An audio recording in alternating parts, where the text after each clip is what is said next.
Hello and welcome to the El Monitor podcast, Reading the Middle East with Gilles Kepel, where each month we take a deep dive with authors and thought leaders who are shaping the way we think about this complex and dynamic region.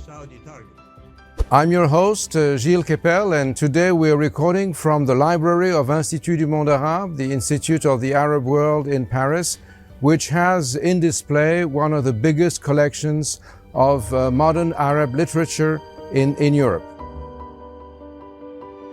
And I have a very special guest, the architect who designed the signature building of the Institute, Jean Nouvel, one of the most acclaimed architects in the world, a Pulitzer Prize recipient, and someone who has built remarkable buildings all over the planet, with a special focus on the Arab world.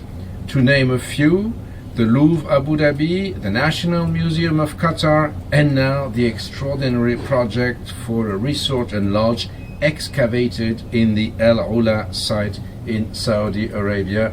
Jean Nouvel, welcome home to some extent. Thank you very much for this presentation. Well, one of the most striking features of this building from the outside and from the inside is this automatic Moucharabieh structure that we see here beyond us on the southern side of the building facing south. And we have a beautiful sunny day today, so it's in full use. Let's have a look at it more closely, and for our viewers, could you explain how the Moucharabieh system works and why you decided to have it on the building front? Yeah, I think why is the most important. So that was a very specific program in Paris, to have a diplomatic and cultural program linked to Arabian country. Not Islamic country, Arabian country. And to put this building in the heart of Paris, and just in front of Notre Dame de Paris. And that I wanted, of course, to create a symbol, and to have the feeling when you look at this building that his vocation is to talk about Arabian culture and not to have something like an office building. So for that I researched some architectural system to reproduce what is for me the base of the emotion of the Arabian culture, is geometry and light. And for that I wanted to use this geometry in the building, but Moucharabieh in Arabian country is perfect, because you need that permanently. Here in Paris, if you are in a library, and if it's a rainy day, you have no light. And in summer, if you have an open Moucharabieh, inside you have the sun. So I imagine to have a Moucharabieh with variable geometry. It's a little bit like a camera. When you turn the diaphragm, you have by rotation different geometries, and that is fantastic when you do that at this scale. And here, that is also another connotation, because the Moucharabieh generally is a precious work. When you look at the detail and geometry, is very well done.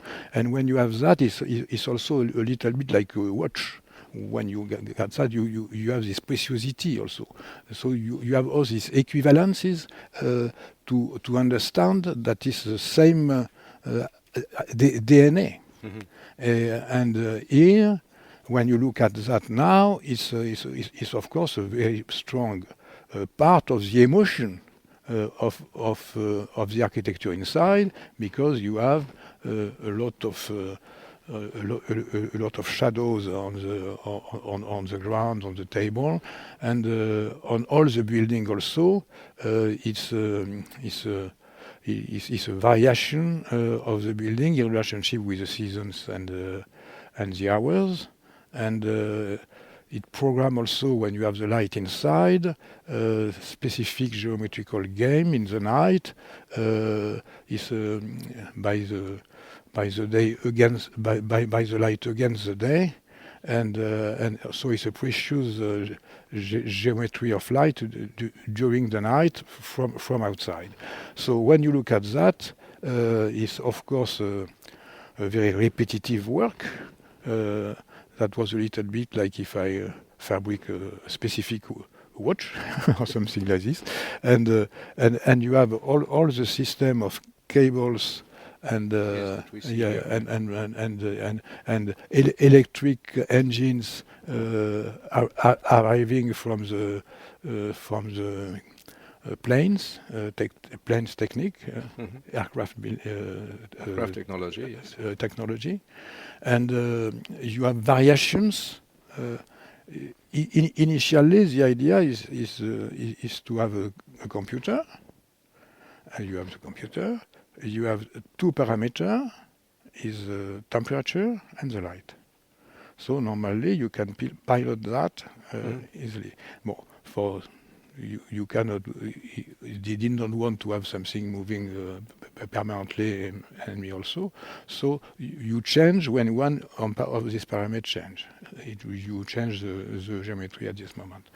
So after it's a question of emotion. Architecture is a question of sensation and emotion. So when you are behind that, it's very, very specific mouche à rabier. And when you have that on very large and high volumes, the composition at this scale is impressive and is emotional.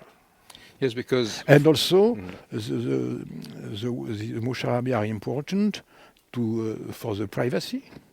And to look at through, and from outside you cannot see that, but that was necessary with the university in front. I wanted to have a filter, and not a stupid filter, if it's possible. Yes, and the fascinating thing also is that we are here very close to the mouche à rabier from inside, so we see how it works, its structure, but when we're in the courtyard and you look at the building, particularly on this very sunny day, the whole southern side of the Institut du Monde Arabe is made out of this enormous quantity of small elements of mouche à rabier, just like a huge mouche à rabier panel. And in this, I wanted to quote you. You say, you are known as saying that all architecture is local. Would you like to elaborate on that a little for that? Absolutely. Every architecture is local, and when you are in this place of Paris, that was a big question. And I wanted, of course, to create with this important building something belonging to Paris. It's a Parisian building, it's not an Arabian building. It's a Parisian building talking about Arabian culture. And the first question that was to resolve this question, because that was a competition. And the first, the unique requirement independently of the program, that was an advice, put the building as fast as possible of Saint Louis Island and Notre Dame de Paris. Of course, I did the opposite. Mm-hmm. And all the other projects are here. And I wanted to catch the view on Notre Dame, but also to create a kind of dialogue. That was a big discussion during the competition when we worked that. So some people thought that we could lose for this reason, because once more it's not an Islamic project. You have no mosque inside, and when you create a break oriented exactly on Notre Dame, and you create this dialogue in the distance, on the territory, and you understand that the two buildings are not totally independent in their composition, and particularly this one. That was important to create a composition with all the architecture pre-existing. Haussmann, architecture of modern architecture of the university in concrete, this one of Albert in front, Saint Louis on the other side, different height, different orientations. So it's a kind of a specific point. It's like a rotule. Mm-hmm. In English, is rotule? No. Yeah, well, sort of epicenter, something that like moves in your knee. Yes. So it's an articulation. It's a fixed articulation, but joint. And so all the building is this composition of this building is melting. Everything is composed exactly in relationship with all the geometries around. I can say it's not at the is designed at the centimeter. Mm-hmm. Exactly, it's exactly like this. It cannot be in another direction. For example, the axis of this break is 2 degrees of difference with this one. And all the building is just, and you have the height of the building like this. Mm-hmm. The height of the building on the river is the height of the Haussmannian building. The height of this one is the height of the university. I wanted to be a little bit higher, but I did not succeed.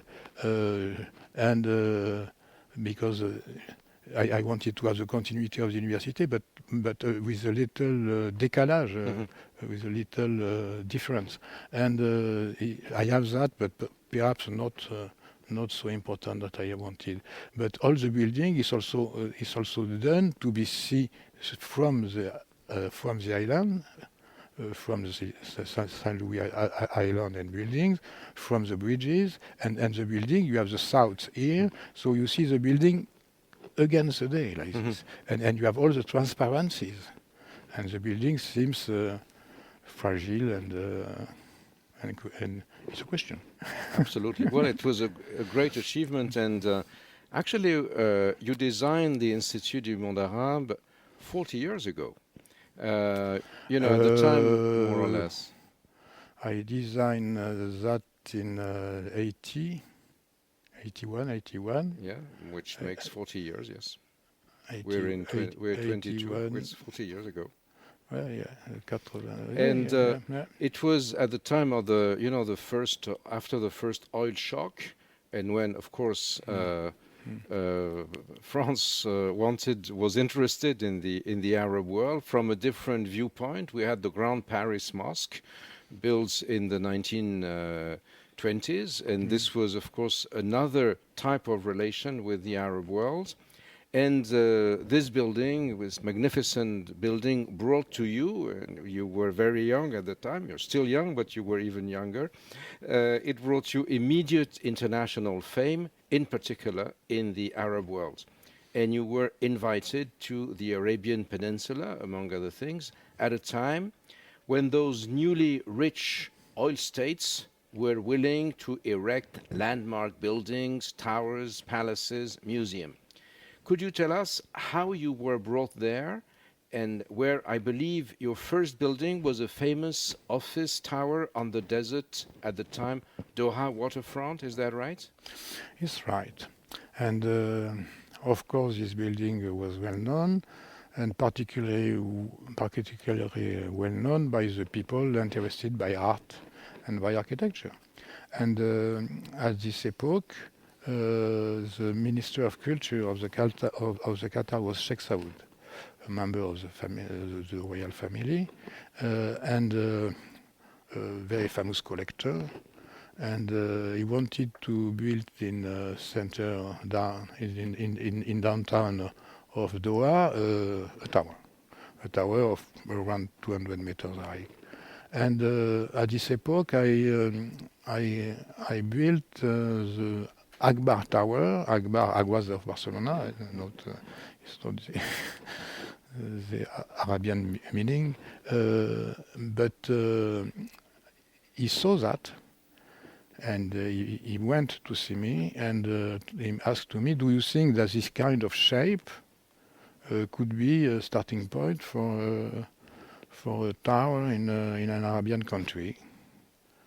I said, "Of course, it's possible, but it's not. It will not be like Akbar Tower. It will be another system." Because all architecture is local. Because absolutely, because Akbar Tower is a pinnacle, because all the great architects of Catalonia since a long time play with a pinnacle, because the god fabric that millennium before, very close in Montserrat, very close of Barcelona, and these shapes with Gaudi, of course, and Domènech and other architects became a kind of symbol. And because I like references, and I built that like a Catalan architect, and so I explained to him it will not be the same thing, but this tower is also something linked to Total Moucharabia, with a cylinder of glass, with a cupola at the top, absolutely incredible, because it's a kind of, it's 30 meters high. Yeah, and it's huge. Yeah, huge. And all of that is also a game of light and geometry. Initially, that was the Ministry of Foreign Office. After, for different reasons, it's changed of program. But the building is here, in the middle of very mondialist architecture of this epoch. Well, the one world, you're against the one world architecture. All architecture is local. Hi, I'm Elizabeth Hagedorn, and I'm the State Department correspondent at Al Monitor. And I'm Joe Snell. I'm Al Monitor's video editor. Let's admit it, this past year has been difficult to stay on top of the news and sift through what's accurate and what's misleading. Let Al Monitor help you. If you like this podcast and care about the Middle East and North Africa, you should consider listening to Al Monitor's other audio series, On the Middle East with Andrew Parasalivi and Amberin Zaman, and On Israel with Ben Caspi. You can subscribe to these series on your favorite podcast platforms. And through a host of free daily and weekly newsletters, we offer a range of perspectives with the highest journalistic standards. You can subscribe to these newsletters at almonitor.com. As an award-winning media service headquartered in Washington, D.C., Al Monitor has a network of over 160 contributors around the world. So if you haven't done so already, be sure to visit almonitor.com, where you can find all of these newsletters and podcasts, along with first-class reporting and analysis. Then after you build the tower on the waterfront in Doha, then came a little later, but then one of the greatest achievements was the world famous Louvre Abu Dhabi. And this was against all odds, because a number of other projects were also selected for Saudi Thailand, but finally many of them did not see the light, and yours was the landmark architecture that took place there. It was successfully implemented. It was inaugurated in November 2015 by Sheikh Mohammed, the ruler of the UAE, and President Macron. Could you tell us more about your vision of this building, what you wanted to do, this one-of-a-kind museum with this huge round roof around, over it, and over a sort of Medina structure inside, where you made the seawater penetrate? Yeah, it's another adventure. The adventure began because Tom Cranes has a mission to do the choice of the architects of this program, or the architecture of the program, and to do the program. So he proposed to do 5 fabulous buildings, cultural buildings, mainly museums, and he proposed mainly his team for Guggenheim Museums, Frank Gehry, myself, Zahadid, Norman Foster, is four. And the Japanese architect. And Tadawando. So all of that,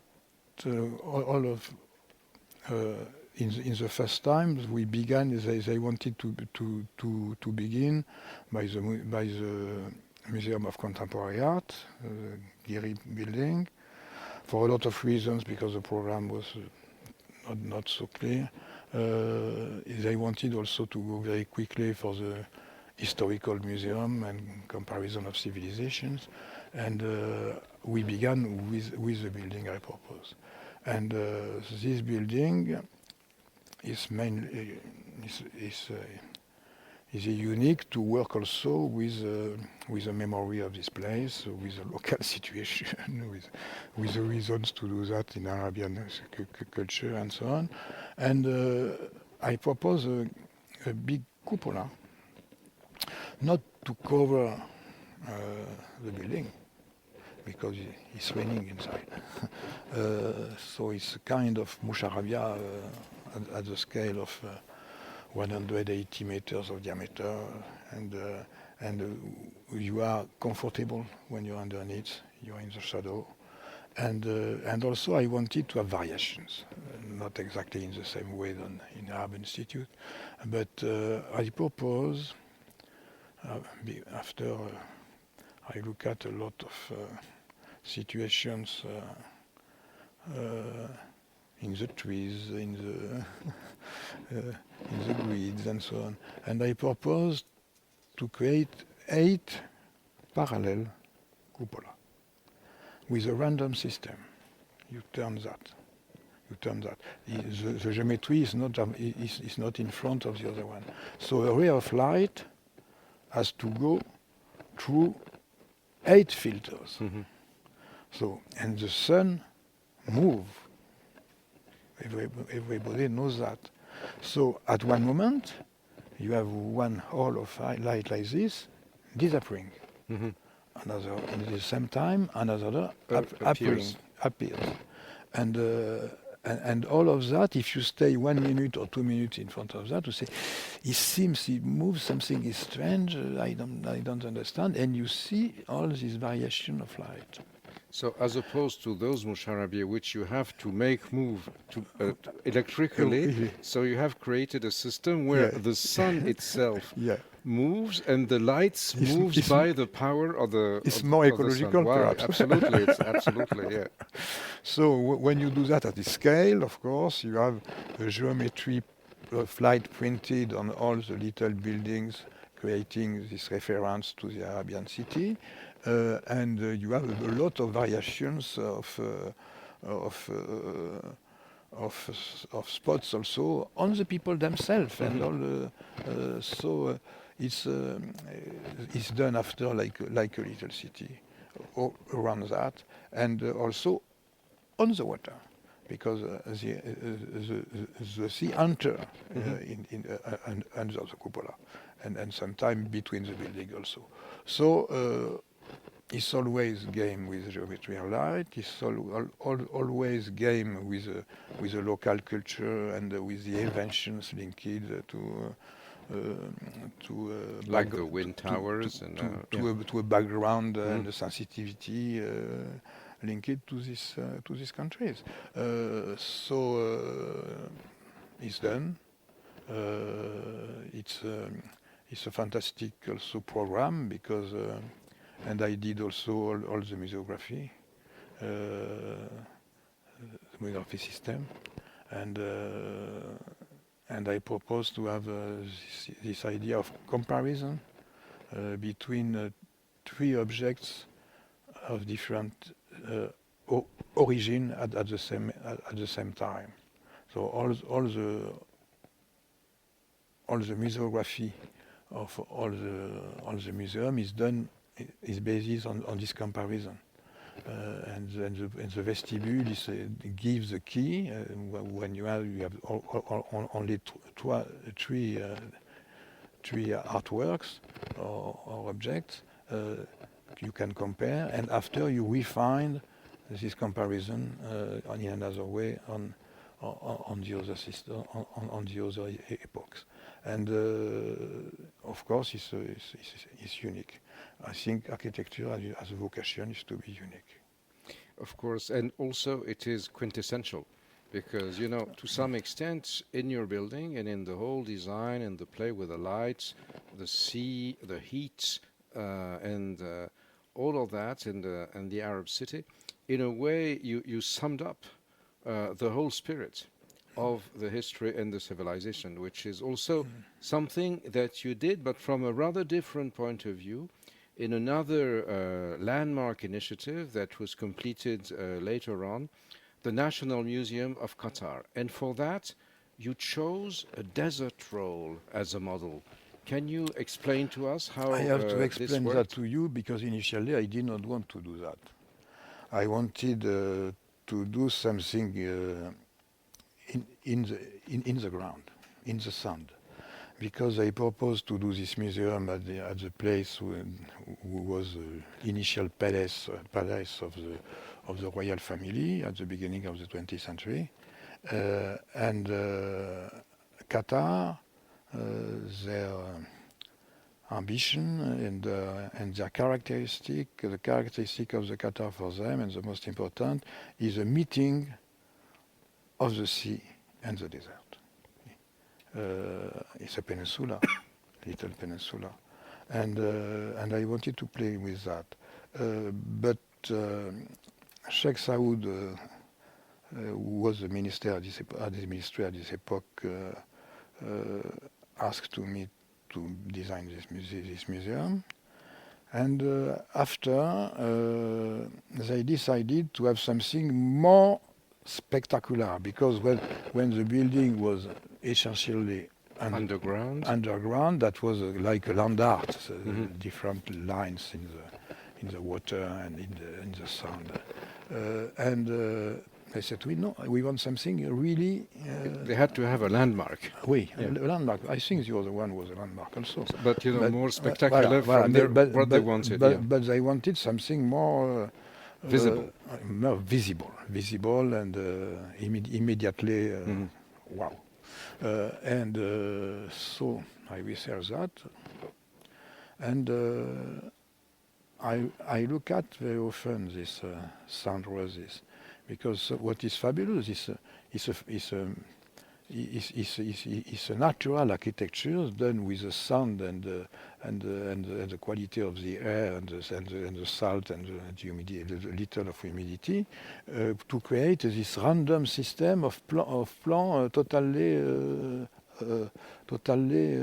improbable. So, and I say, if we repeat that at the human scale, what could be a sun roses in a sun rose in this condition? I propose that. That was possible only because we have the computer. If not, you cannot do that. A few decades before, and for this reason, the different spaces are unpredictable, and you cannot know exactly what is the next one, and it will be very high, with different angulations, with different. So it's unique. It's unique. It's automatically something memorable, for sure. It's done with the color of the sand. It's mono-material, outside, inside. So it's unique. And it's something which typically could not have been more local, as you say. Yeah, but it's also done in relationship with the climate, because what is important is to have shadow, course. To have the promenade around in the shadow, to enter in the sunrose with a freshness, and to have after a game for the scenography also. I did also the misography, and I propose to program, because the collection of initial objects was not totally up to par. Yes, totally enough to create a huge museum. So I propose to invite director of movies to create movies printed on the walls, on the sunrose, and on different angles also like this. And so inside you have the feeling that you have an emission of the light by the rose itself, a mysterious rose. And finally, you're now working on a huge project, which is resort and lodge within the new developments of the El Ola site in Saudi Arabia, with its huge rock structures, its excavated Nabatean temples, and to some extent now you've gone definitely in a sort of fusion with the ground, with the local. You are working on resorts and lodges that would be excavated within the rocks, using not only the light but also the temperature inside. So it would be a total fusion between architecture and nature and tradition. Can you tell us more about this project, which is at the stage of conception, but it's not yet being built, right? We are working on it now. Yeah, I designed this project 3 years ago, and it's long. Studies like this are long, effectively, but we will begin this year. We will begin at the end of this year. And what is interesting in this project is also because it's a specific program. The resort is a resort of very very high level quality, and it's also a summit center for meetings, cultural, political, and so on. These two sites, but very close and complementary. So it's not only a resort, it's this combination. And I think the meaning is all the same, because if it's also to welcome very important people, cultural people or political people, and to organize something very symbolic of the country is another system on the architectural work. And so these rocks at this in Shiran is incredible. It's like a sea with different rocks of different shapes, with different patterns on the rocks, with the summit generally black with yellow black stone, always the same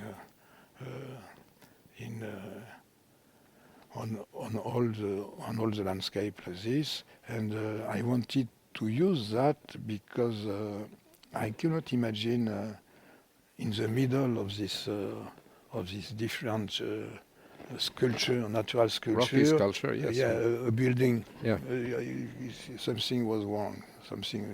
And it's interesting because the necropolis architecture had this question also. And, exactly. And they enter in the rock and they excavated. They did a sculpture of an architecture in the rocks, in the facade of the rocks, for example, or they play with that. So I think In Barcelona, I was a Catalan architect. I am an Nabatean architect. You're a Nabatean architect. Well, thank you very much for this enlightening conversation. Dear Jean Nouvel, thank you for joining us today on Reading the Middle East, and thanks to all of you for listening. I will be back in a few weeks with another of one of the very top authors and thought leaders in the Middle East and on the Middle East. See you later. Goodbye. Next time. If you have not done so already, please sign up for Reading the Middle East and El Monitor's other podcasts on the Middle East with Andrew Parasiliti and Amerin Zaman, and on Israel with Ben Caspit on your favorite podcast platform.